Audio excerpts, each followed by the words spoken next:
จริงๆแล้วเรามีความตั้งใจที่จะไปนอนบนดอยคนเดียวสัก1 คืน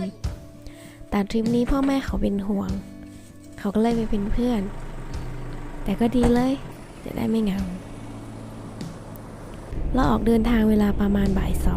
2จากปัวถึงสปันก็น่าจะใช้เวลาประมาณ1 ชั่วโมงครึ่งระหว่างทางก็ชมวิวที่เราคุ้นเคยตั้งแต่เด็กๆ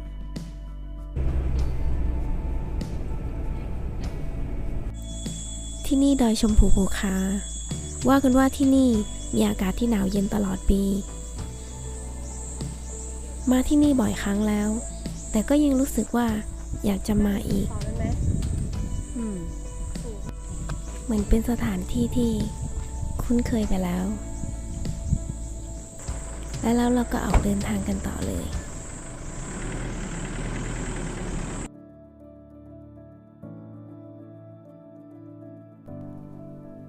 ระหว่างทางเราเจอเพื่อนตัวน้อย2 ตัวน้องน่ารักมากแต่น้องกลัวคนมากนะตัวหนึ่งท้องแก่อีกตัวหนึ่งก็น่าจะเป็นลูกแล้วเราก็เดินทางต่อ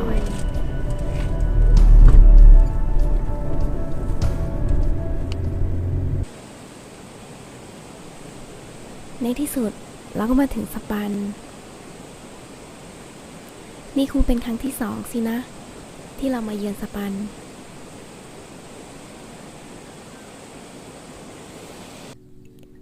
บนนี้เป็นวัดสปันและมีร้านกาแฟเล็กๆอยู่บนตีนดอยจะบอกว่าหน้าว่านั่งโง่ๆมากเลยค่ะ อากาศยามเย็นกับวิวสวยๆอยากจะหยุดเวลาไว้ตรงนี้จริงๆนี่วันนี้เรามีนางแบบ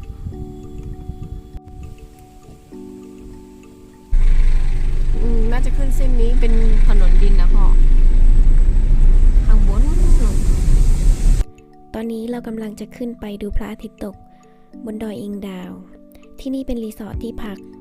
แต่ว่าเต็มหมดแล้วโอ้เต็ม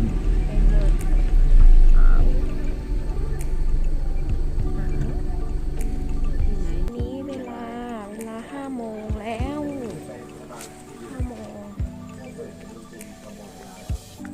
จะลงตรงไหนดีอ่ะไม่มีที่ลงเอาไปลงที่อื่นกัน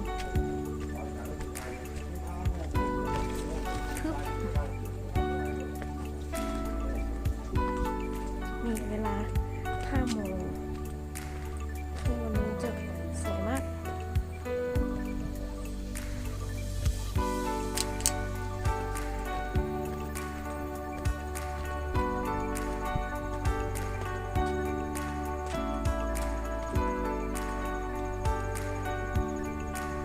สวยมาก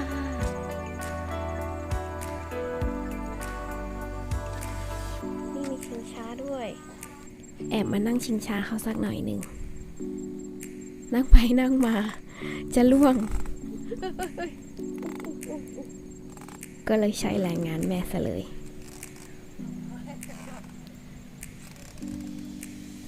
นั่งเล่นเพลินจนปลาติดตกดินซะแล้ว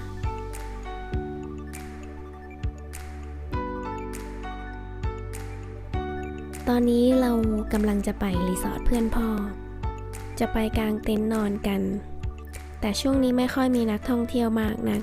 ก็เลยได้นอนกระโจมกันเราจอดรถข้างบนนี่แหละมั้งจอดรถบนนี้ครับ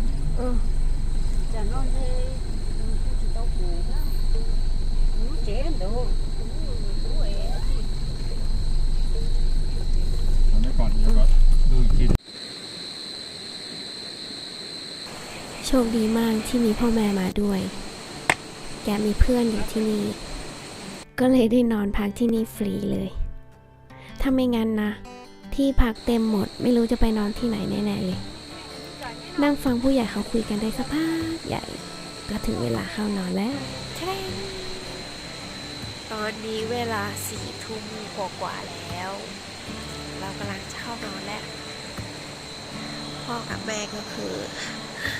ไปแล้วปกติเขานอนไวแล้วก็เดี๋ยวเราจะนอนกันเดี๋ยวพรุ่งนี้เราจะไปดูทะเลหมอกตอนเช้ากันนะคะ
เอาจริง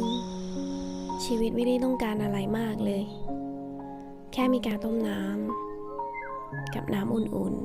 ๆหมอกตอนเช้าๆกับเสียงน้ำและลำธารไม่ต้องมีเสียงเพลงไม่ต้องมีเสียงดนตรี